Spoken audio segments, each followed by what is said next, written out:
Hey friends and fellow Sim historians, welcome back to my Victorian Sims 4 legacy. I know we've taken a little bit of a break from The Sims 4, and that is primarily because the latest patch broke everything. Although I'm sure you guys are familiar with that yourselves. So welcome back to the Browning family. We have Eloise and James Browning as our parents. And we've got 3 triplets and a toddler. So the triplets are Helena, Theodore, and Archibald. This kid to the right of Eloise is not one of ours. That's Philip Whitley. He pretty much spends all of his time here. He and Helena are kind of best friends, and he's also good friends with the 2 other boys their age. But as you can see, he does spend most of his time with Helena. They live just down the road, so if you guys remember from our last episode, we actually spent a few days hanging out with the Whitleys. And I do love that we're kind of at the part in the challenge that, you know, they can make friends outside of their family. And yeah, so things have calmed down a little bit, thankfully. Last episode, we did lose one of our toddlers. We lost Augusta to illness. Unfortunately, we did not lose Harrison, her twin brother, whose sole purpose is to ruin my life. He is a terrible toddler. Every second I turn around, he is destroying something. So I get really frustrated and send Eloise to go hang out at the Frost family household for a bit. So here is Johnson Frost, our first teenager of the challenge. Yay! And I figured we would come over, say hello. He just had a birthday, especially since some of our kids are going to be turning into teenagers soon. But also because Helena is really good friends with Johnny and Angelica Frost, the parents of this household. And it's really quiet because they only have 2 kids and none of them are toddlers. So Johnny and Eloise are actually pretty good friends. I know that maybe that's kind of historically inaccurate and maybe not proper, but I also don't mind every once in a while breaking some of the gender rules because I do think that it is important socially to acknowledge that men and women can be friends with each other. Although, to be honest, that is more of a modern issue that I am trying to fix.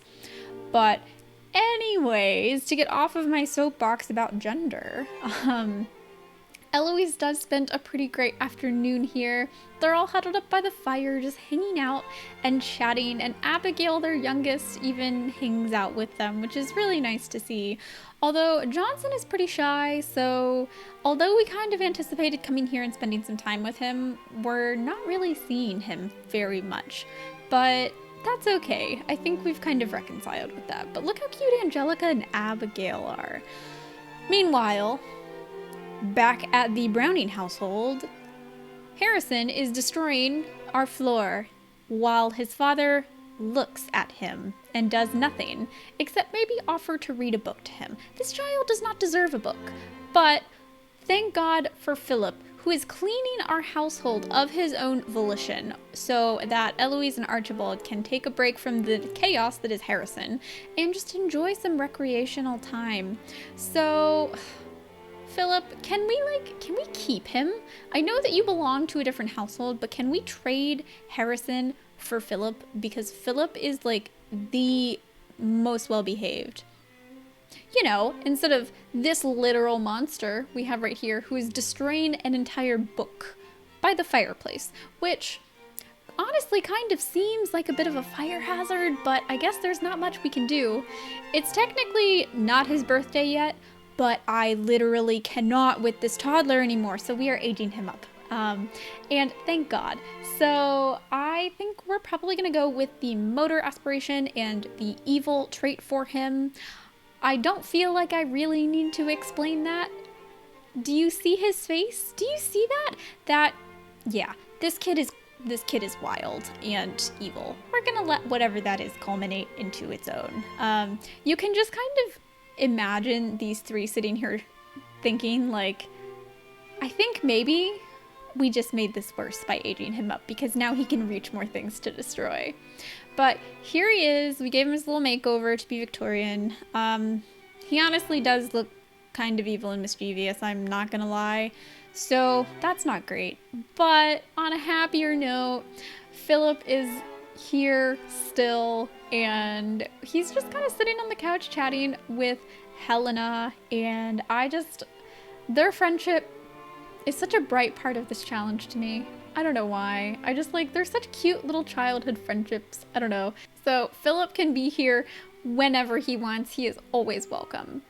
Unfortunately, right after I get everyone to bed, Harrison decides to wake up the entire household for a monster that definitely does not exist, and he is probably just using to be evil and ruin my life and that of his family.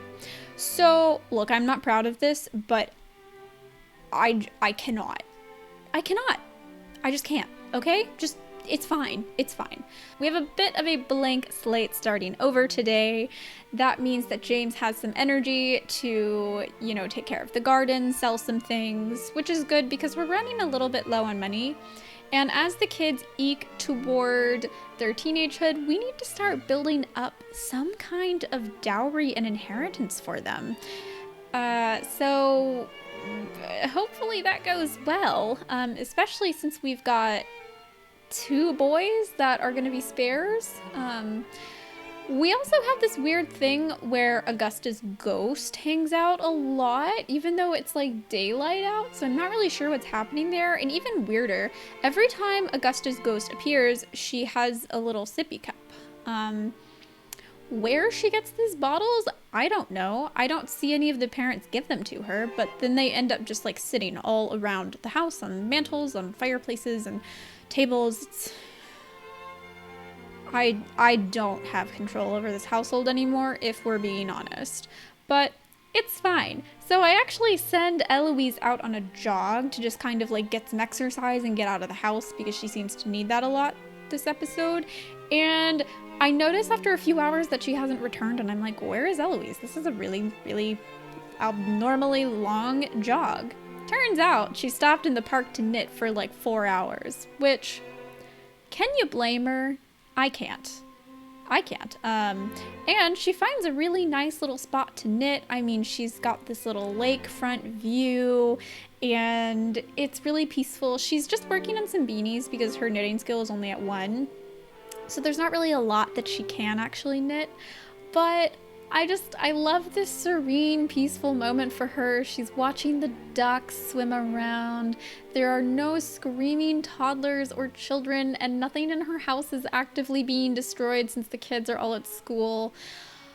What a relief. What a relief. It's like Eloise can finally breathe a sigh of relief again. And we actually also send James out to do some fishing as well. And I kind of expected him to be happier about the situation, but I think James has just been like beaten and worn down by the chaos that is the household, and he's not super happy about it. But I kind of decide to age up the kids a few days before their birthday. Look, I know, I'm breaking some rules. It is what it is. Let's just move on. So here we have Helena. We are going to make her a writer. I just kind of feel like that's fitting for her. She's got an angsty little male best friend. I don't know. I see her as a writer, and I think we're gonna give her the bookworm aspiration. The angstiness is also proliferated, as we can see by what she aged up in, which is obviously remarkably historically accurate. But before we fix that, we'll age everyone else up. Theodore is going to have the soulmate aspiration. I haven't decided who with yet, but I'm excited. Look at the sass on this one. Actually, I feel like he was really sassy aging up into a child too. My goodness. All right, so Archibald, I kind of vision him as like a maker. I think he'll have like an artisanal craft that he's gonna work on. I'm not sure what yet, maybe woodworking, I don't know. Again, I don't know why all my kids are aging up with piercings, but here's Theodore post-Victorian makeover. I think he actually turned out pretty good. I was a little bit worried about his facial structure, and like the nose in particular is very Eloise, and actually I think that's his father's nose, but otherwise he does look quite a bit like Eloise with his mouth and his eyes, but he's a cutie. I'm a fan. And then I have never had a sim age up from a child to a teenager and literally still look like the exact same sim. I mean, I don't think Archibald changed at all. And that's kind of impressive. I've never had that happen. So here is Helena.